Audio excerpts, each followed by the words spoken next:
by using a reverse mortgage on your primary residence. You can spend the future equity in your home. When you move out, your estate or your children will get the remainder of it. The bank never takes title to your property. This is not a loan that can never be refinanced. When you get older, if your home appreciates, you can refinance your reverse mortgage and qualify for possibly even more money. And the most important facet, I believe, in the reverse mortgage is the last unit indicated on the page, the emotional costs of leaving your home. When people say, well, the reverse mortgage is expensive, they're very difficult to get. Well, my question is, compared to what? Compared to leaving your friends, your neighborhood, your church, your community, paying a real estate commission, the emotional cost of leaving a home really weighs on seniors, and it's really underestimated when it comes into the big picture of a reverse mortgage. Reverse mortgages have four nevers. I call them four nevers. What are they? You never make a payment. So a reverse mortgage is like a home equity loan without a payment. You never make a payment. The lender never takes title to your home. You can never owe more than the home's value. That's what the mortgage insurance is for. People say, why do I need mortgage insurance on my home? I own it free and clear. Well, if you outlive the value of the home, the mortgage insurance gives that lender insurance for that property. The proceeds are never restricted.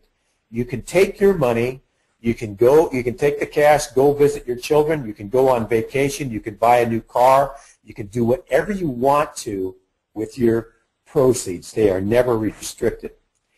The HECM has 5 cash options. There's a lump sum or a fixed term. That means you can take a lump sum now. You can take a fixed term every month. You can take monthly advances for as long as you remain in the home. You can take some money now. Maybe you want to put on a new roof, go visit the kids, and put the remainder in a line of credit. That line of credit grows with interest when you don't touch it. It's always there. You can use a combination of any of these products. You can use a modified term, which is number 1 and 3. You can have the lump sum and a line of credit. You can have a monthly advance and a line of credit. It's very flexible. There's a variety of ways to take the money. Let's take a look at Joe and Betty wanting to buy the retirement home with a reverse mortgage. This is what today is all about. Let's say they live in Seattle and their present home is worth $290,000. They want to buy a Scottsdale condo for $149,500. They take a lump sum on a reverse mortgage for their Seattle home. 10 years later, assuming an appreciation rate of 4%, which is a little high, and a 6.5% loan rate, which is also high, their Seattle home 10 years later is valued at $429,000. Their loan amount on the Seattle home is $390,000. Betty and Joe continue to live in both homes. So you can live in Seattle part-time, you can live in Scottsdale part-time. The beauty is they make no payments on either place. So you can live in both places, make no payments on either place. The Scottsdale condo also will appreciate over 10 years. And you can live in both places without making a payment. The down payment requirement for the HECM for purchase. Let's say you wanted to buy that Scottsdale condo for $200,000 and you're 65 years old. You come out of pocket for $94,000 and the reverse mortgage takes care of the rest.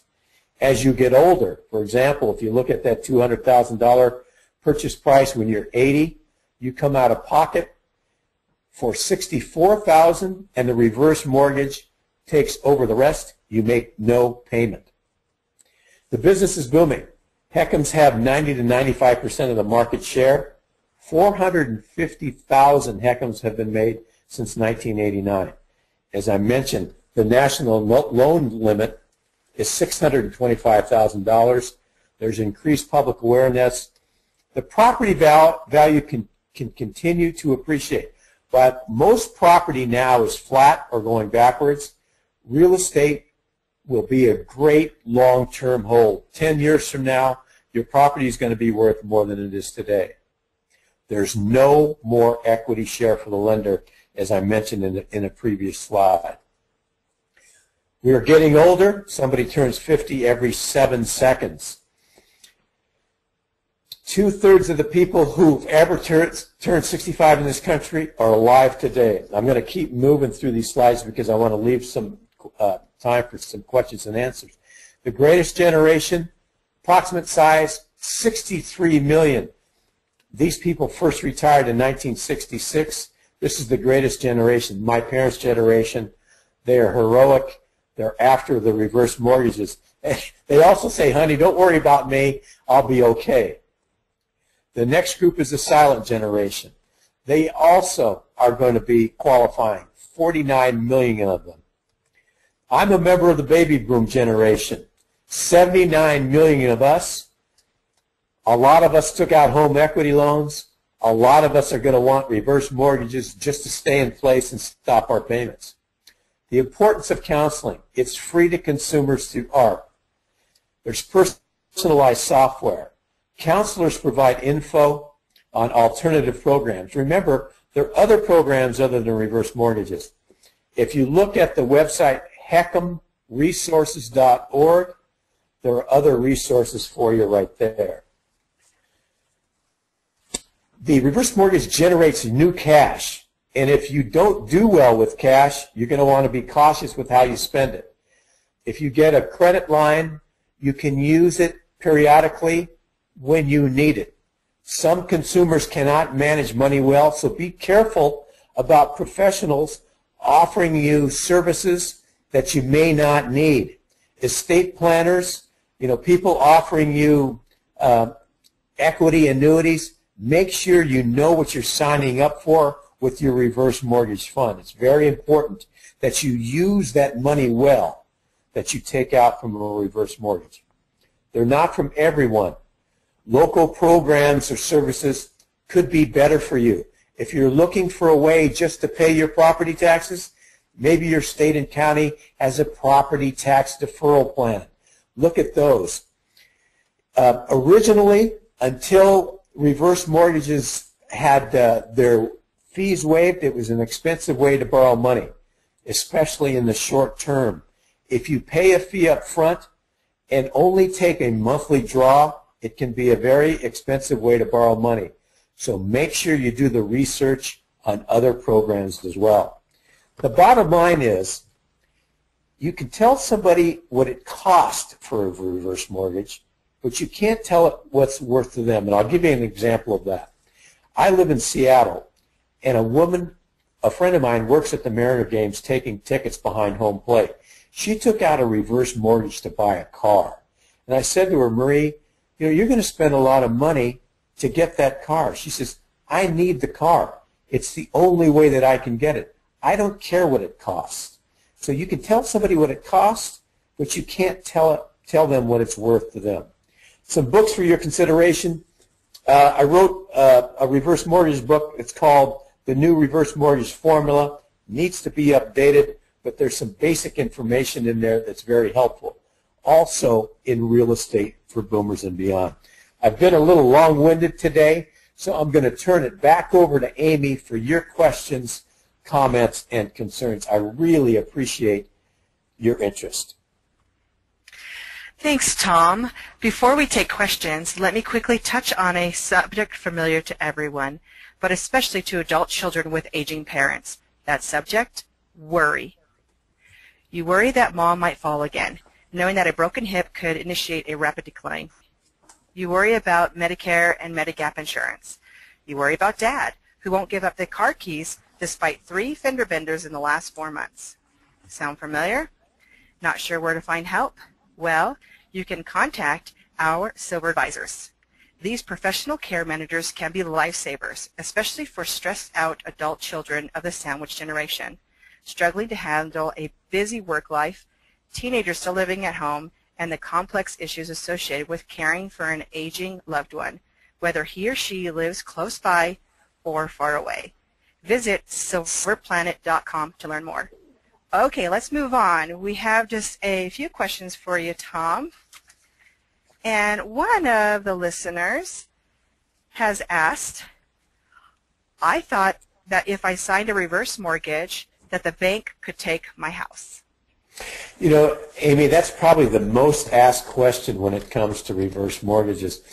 Banks never take title of the property. The debt is repaid, the reverse mortgage is repaid when the final spouse moves out of the home, and the rest goes to the estate. So most of the time, there is money left over from the reverse mortgage from the estate. A lot of parents say, you know what, I want to leave it to my kids. Well, most of the time, the kids have their own home. And they say, Mom, Dad, you use the home, you worked hard for it. Take the money and do what you want to with it. However, most of the time, when they get a reverse mortgage, there's money left over for the children and the estate. Well, that is good to know. Another question is, if my house is not paid off, if I still have a mortgage, can I still qualify for a reverse mortgage? You can. You can take the money from the reverse, Amy, and pay off the remaining balance of the loan. For example, let's say a senior is in a home and he or she has a mortgage still due on it of $25,000. The first portion of the reverse mortgage will go to pay off that $25,000 mortgage before the cash comes to the senior that they can put in their pocket or use for any way they want to. Well, that is also another thing that I think a lot of people would worry about. And then another question that I have here is, what happens if my mom has to go into a hospital for an extended time? Does a reverse mortgage have to be repaid before she goes into the facility? That's a good question. A lot of people feel that if they leave the house that the reverse mortgage comes due. That's not necessarily the case. A lot of seniors, especially widows, leave the home for an operation or maybe even go into assisted living for a time to recover from an accident or for a variety of reasons. If a senior is out of the home for 1 year, then the lender will start wondering if it's still his or her primary residence.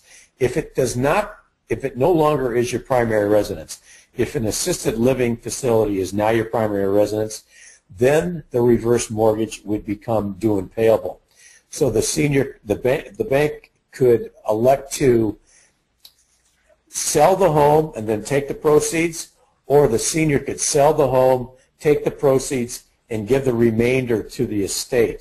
So there's really a 1 year rule there, but there's a gray area, and banks, all reverse mortgages, lenders, they work with individuals, especially if they're going to come back to the home.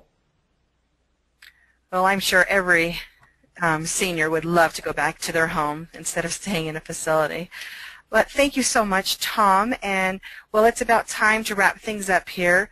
We hope everyone enjoyed this free webinar. Please check out Tom's articles by visiting silverplanet.com and clicking on Trusted Advisors. And visit his website, tomkelly.com. Last, please visit the silverplanet.com homepage and click Webinars to register for upcoming events or to view previously recorded webinars.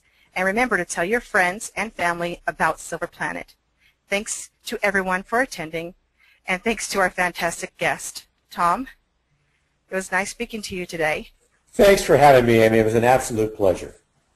It was an absolute pleasure on our side also. Thank you so much, Tom, and goodbye, everyone.